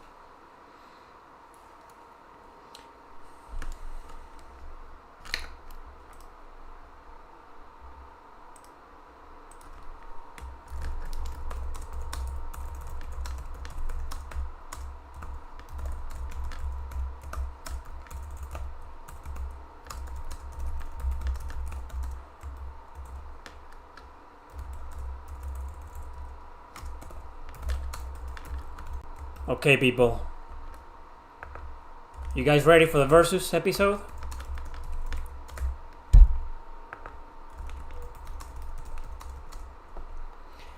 Today we got Breath of Fire 1, any version, versus Golden Sun 1, any version. Though there's only one version. The Switch Online version is not really a Switch version. It's just there in the Game Boy Advance emulator. Okay? So, any version, whatever, doesn't matter where you play it, but just Breath of Fire 1 versus Golden Sun 1, not The Lost Age, not Breath of Fire 2, not the entire franchise, not Golden Sun, Dark Dawn and the DS, just the first Golden Sun versus the first Breath of Fire 1. Breath of Fire 1 can be the Game Boy Advance or the Super Nintendo version, the Switch emulator, whatever. Let's begin. Why this top? I don't know. Someone proposed it a couple of streams ago, a couple of weeks ago, and I thought it was an okay idea, but then I was like, yeah, you know what, it's a good idea.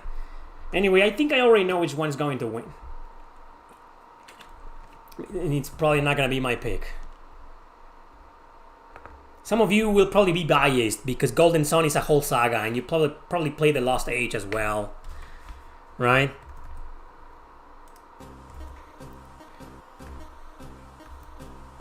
There you go, I don't care which one wins. I have some things to say about both games. Probably Golden Sun is gonna win. Probably, yeah.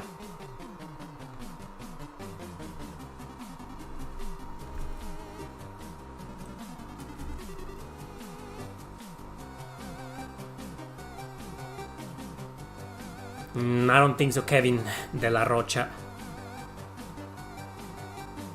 Praetor says Golden Sun wins easily, great puzzles, and overworld power use. Breath of Fire 1 is generic, bland, and very forgettable. Okay. I just think the puzzles in Golden Sun are like pain in the ass, but that's just my opinion. I don't have a strong opinion on Golden Sun Dark Dawn because I don't know, man. I never beat it. I just played it for like not even 1 hour. That's why you rarely see me cover Golden Sun 3. Kevin says Golden Sun 1 hands down. Better music, better story, better exclusive, better gameplay. Come on, dude, really? That should make a better argument. Golden Sun is a masterpiece. Oh, okay. Hong Luong says Golden Sun. It has better puzzles, battle mechanics is better, a huge range of classes. Summons, storyline, both are just as good. There are more twists and turns in Golden Sun regarding character motives. Okay. I don't know, I have a thing for the puzzles in Golden Sun. I'm not gonna say anything right now. You gotta sit this one out, unfortunately. That's okay.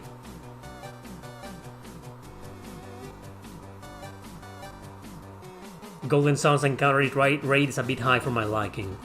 You didn't play Breath of Fire then.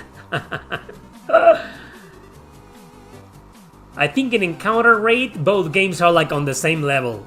Fucking annoying. That level. Yeah, the Golden Sun music was done by Motoi Sakuraba. But dude, Breath of Fire... Who did the music? Yamane? Was it Yamane? Who did the music of Breath of Fire? Great soundtrack though. Baja K says, both games have big flaws for me, but Golden Sun is a tiny bit better, I think. The gene system was really cool and gave the combat a nice touch, and I love the graphics. Jay says, Golden Sun is one of the best JRPGs ever made. Amazing graphics for the time, nice puzzles, challenging hidden boss. I love the gene system and trying out new combinations, man. What amazing memories. Okay. Newcomb says, I voted for Golden Sun because I like the combat and being able to equip the gene. The story is better than Breath of Fire, although puzzles were annoying in Golden Sun. Yes, they were. You're playing Breath of Fire 1 your emulator? What a coincidence. David says, I choose Breath of Fire 1, the first Breath of Fire defender, because the characters are more memorable and the story may be a bit generic, but it's kinda dark. Okay? The gene system is very good because you can sacrifice stats for summons and powerful spells. I didn't know, I never made it that far in Golden Sun. But Breath of Fire has Nina the Winged Chick! Right? Right? More fan service, there are no waifus and sexiness in Golden Sun. Golden Sun is a woke game.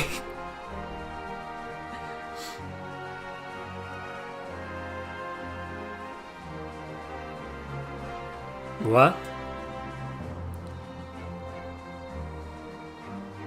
The soundtrack, okay. That's great. What's going on here? Well, you type your arguments. Yeah, I also don't think maybe Golden Sun together with The Lost Age, like as a duology, maybe it's a masterpiece, but separately, I don't think so.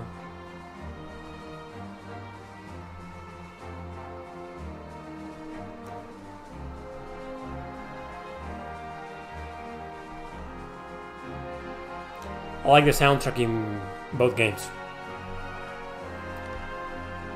Dark weapons that have unique look when equipped. I don't remember that. Like the color of the weapon changes when you equip them in Golden Sun. I don't remember that. Haven't played Golden Sun in a long time. Breath of Fire, I streamed the Game Boy Advance version about 4 months ago. I think a lot of you were there. So there you go. I should stream Golden Sun. I've never streamed Golden Sun. What's wrong with me? I need to stream Golden Sun one of these days. Though I'd rather stream the Lost Age. Just to spoil people and piss the shit out of everybody. Hey, don't forget to watch the Tracia live stream that I did last night. Terrible fucking game. Rage quit at the end. Something in my brain broke near the end. Something. I think I'm a little bit less intelligent than I was before because I played Tracia. Golden Sun is barely a franchise. Yeah, there's like 3 games. Breath of Fire, there's 6 games. Will you use your PC for that Erick emulation? Yes. Well, we're not here to compare Breath of Fire franchise versus Golden Sun franchise, okay? Just the first Breath of Fire versus Golden Sun, the first one.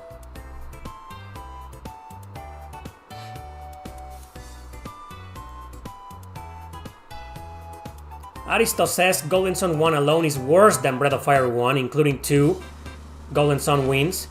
Character-wise, Breath of Fire is better, maybe in graphic-wise, I guess. Music equal and story better in Golden Sun, but Breath of Fire, it's maybe a bit more enjoyable for me. Okay. We don't consider Breath of Fire 6 as Breath of Fire. There's a Breath of Fire 6. I just said that there were 6 games. I didn't say there was a Breath of Fire. There's no such thing as Breath of Fire 6. I meant that little spin-off from Breath of Fire 4 that never came out of Japan. Those are 6 games, right? 1, 2, 3, 4. Dragon Quarter. And then the spin-off, right?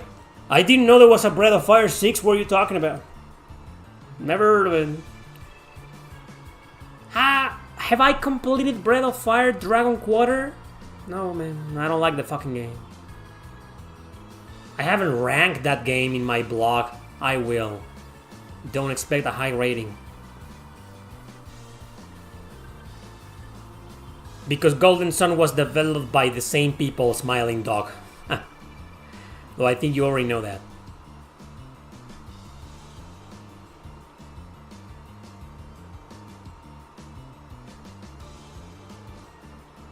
Terry says Golden Sun wins because Motoi Sakuraba is my favorite composer.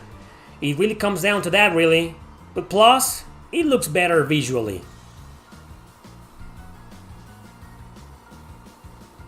You don't play Nintendo?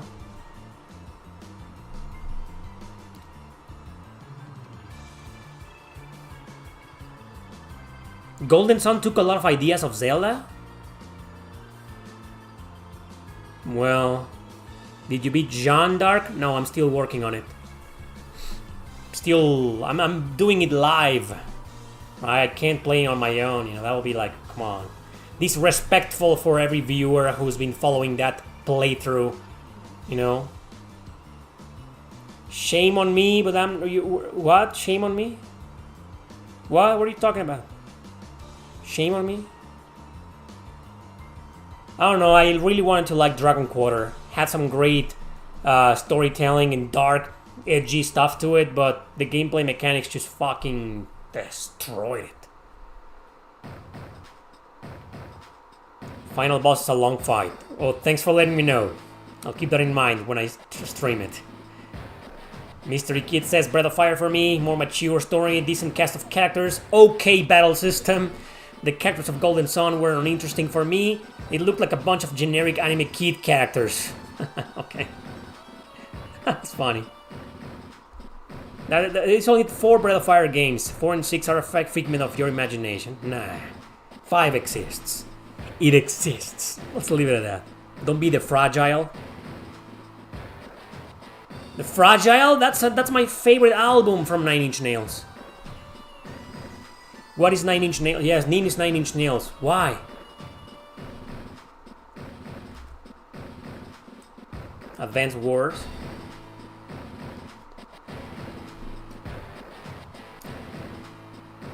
Baja continues saying Golden Sun is a perfect starter JRPG for younger people, and that's why it was fun for me and my friends. It's funny, colorful, easy enough to understand. Mostly, fuck some puzzles.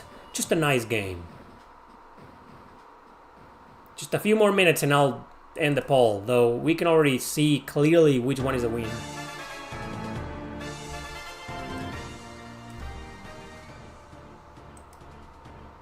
Melfi says Breath of Fire 1 has decent characters, the gameplay is fun, the story is not bad, and the music is really good. So that's why it wins?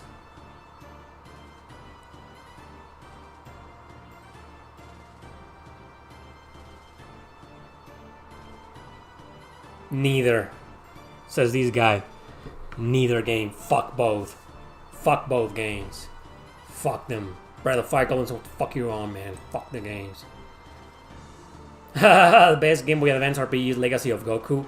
People have told me some bad things about it. I did play it, the first one. I haven't played the second one, which everybody thinks is great. But I played the first one, and it's a mediocre game. But it isn't terrible. Maybe I'll stream it just to see if it's as bad as I remember. But I don't think it's that bad. Lots of dialogue on Golden Sun. Yeah. Breath of Fire 1 encounter rate. It's almost just as bad in Golden Sun. You prefer Wild Arms 1. Actually, me too. I think Wild Arms 1, I like it a bit more over these two. Wild Arms 2 is very good. It's one of the best in the series, in my opinion. I'm a big fan of Wild Arms 2. Any more? Well, we can already see that Golden Sun is winning by a landslide. I'll just wait for 60 votes. Does anybody care to break down? To break that stalemate? You sure about that? Well, yeah. Yeah, it was like Golden Sun versus Breath of Fire 3, and then Breath of Fire 3 is going to destroy it, right? The minigame Beigoma sucks. In a Euden Chronicle? Yeah. If you want to recruit all 120 characters, you need to beat it like 10,000 times. It fucking sucks, man. What's your favorite Trails game? In terms of gameplay and music, Reverie. In terms of story, Cold Steel 4. Incredible soundtrack, this game, Gradius. What is Gradius Gaiden on the PlayStation? Wow. Fucking wow. 3 more votes, people! Well, Newcomb, if you don't do that, one important character in the game is going to die. I'm not gonna say who to avoid spoilers. I can't pronounce your name, so I'm just gonna say Jams. Jams says, I enjoyed Golden Sun way more than Breath of Fire. Better graphics, better controls, and decent story. Okay.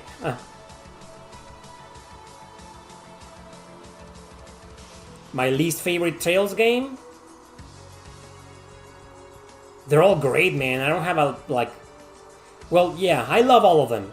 In my opinion, there is not a single bad Trails game. They're all, like, really good games. So I'm just gonna pick...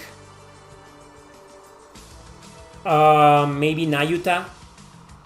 I fucking love it nonetheless, though. Or maybe Trails in the Sky first chapter. Or Trails of Cold Steel first chapter. Anyway.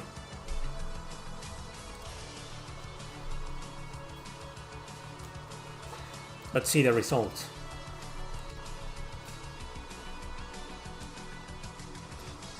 The poll is over! Breath of Fire lost with 33%. Golden Sun won with 67%. Well, I'm not surprised. I think Golden Sun is overall a more popular game. Even though Breath of Fire is belongs to a series that is really beloved and respected out there. But I've seen over the past 3 to 4 or 5 years that there's barely any love for the original Breath of Fire. Everybody usually praises 3 and 4. There's the occasional guy who praises 2, despite being a really infamous game, but it's got more love. Overall, most people will say Breath of Fire 1 is one of the worst in the series, sadly. But I'm just gonna say there's no Breath of Fire 1, no Breath of Fire series. That's all. And it's an early 90s game, so we gotta give it some respect for that, considering Golden Sun came out in like 2003. The JRPG genre was very well established. So maybe this was a bit of an unfair competition, but still, both games have a lot of similarities. They're on the Game Boy Advance. Well, Breath of Fire is also on Super Nintendo. And they're on the Switch Online. And I don't know, I find these two RPGs to be kind of iconic, to be honest. Not as iconic as other, like Chrono Trigger, Phantasy Star 4, you know, but iconic nonetheless. Well, actually, my pick is going to be Breath of Fire 1. But I do admit that Golden Sun is the better game. But because of what I said, Breath of Fire is a 1993 game, and Golden Sun is like 10 years older than that. Like I said, JRPGs were already pretty much established, and developers knew what to do right and what not to do anymore with certain things. Still, in terms of gameplay, I think when it comes to exploration, they're both just as fucked up. High encounter rate, and it's a pain in the ass. And escaping from battle, it's almost impossible. And the battle interface is fine for both games. I have no preference. So, yeah. But I'm gonna say one thing. Why I prefer the gameplay in Breath of Fire 1 over the Golden Sun gameplay is because I just can't stand some of the puzzles in Golden Sun. Some of the puzzles were straight up ridiculous. And let alone hard. Forget about hard. They were just annoying. They were like, oh, I already figured it out. I know what to do. But that moment when you figure it out, it's like, oh my god, I know what to do. So I gotta do this and that. Why, Golden Sun? Why? I think I hate most of the puzzles in Golden Sun. And I'm going to say it right now. I never beat the game because of the fucking puzzles. I got to a point where I just rage quit. I rage quit in the puzzles of Golden Sun. And plus I was like, this game has a high encounter rate and it's ruining it. In Breath of Fire, there are no puzzles. You just like go to this door to grab this key to open this other door. That's it. And okay, so I guess Golden Sun has more interesting gameplay mechanics because it has the puzzles and the gene system. These little things, that add a bit more to the battle system. So in terms of battle mechanics, Golden Sun wins. I think it's the better game. But you can't transform into a dragon. I know it's dumb. Golden Sun is objectively better in terms of combat, but just by a hair. But I like Breath of Fire's battle system more because Ryu can transform into a dragon, and that's badass. It's just dumb, but that's my argument. Very subjective, I know that. The graphics, it's a tie. They look fucking beautiful on both. Don't make me choose. They look gorgeous on both. Maybe I should go with Breath of Fire by a hair because I like the pixel art a little bit more over the one in Golden Sun. So I'm gonna have to go with Breath of Fire here just because of the pixel art. But overall, the visuals are beautiful in both games. Beautiful. The animations, the sprites, oh my god, the world, the backgrounds, the colors. Beautiful games, both of them. Music, again, I think it's a tie. Motoi Sakuraba really did compose some bangers, whereas, Motoi Sakuraba, he's usually the guy who creates a lot of generic music that sounds the same no matter the game. But in Golden Sun, there are several themes that are, like, really good. But in Breath of Fire, badass themes, the overworld theme, the battle theme, come on. I can't choose. I'm sorry, I can't choose which game has the better soundtrack. It's the same. And finally, the story. Well, it's more fleshed out in Golden Sun, but again, let me go back to my previous argument. In 2003, JRPGs were already established, so they had better storytelling, more character development, so Golden Sun is kind of cheating on that. And I like the story, but it's more oriented for kids. There are some dark themes to it, but it's more oriented for kids, whereas Breath of Fire is a little bit more edgy. It has less development. So in terms of character development, Golden Sun wins. But in terms of storytelling, like, I don't know, if these games weren't games, but they were anime series, I would rather watch Breath of Fire, the anime, than Golden Sun, the anime. Right? Because of the edginess and the darkness to it. It comes along with Breath of Fire 1. I prefer that. Right? So, yeah. So, in conclusion, I think Breath of Fire 1 wins for me. I like it more. I finished it. And I think it's a great game. Not that great. It is one of the worst in the series, but I like it. And Golden Sun is just, for a 2003 JRPG, in my opinion, I know this is going to hurt a lot of you, but it's just another JRPG from that era, from that generation. You gotta remember that PlayStation 2 was out. PS1 was out, so Golden Sun was nothing special for me. Breath of Fire is a 1993 or 1992 game, and it's just more impactful, I think it's a more important game in history. That's all I gotta say. Boring? I'm glad I bored you to death. If you find my content boring, then why don't you just get the fuck out of here, man.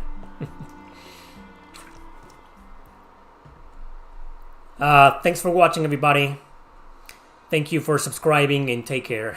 Isn't that what Metal Jesus says? I just watched his Norway videos.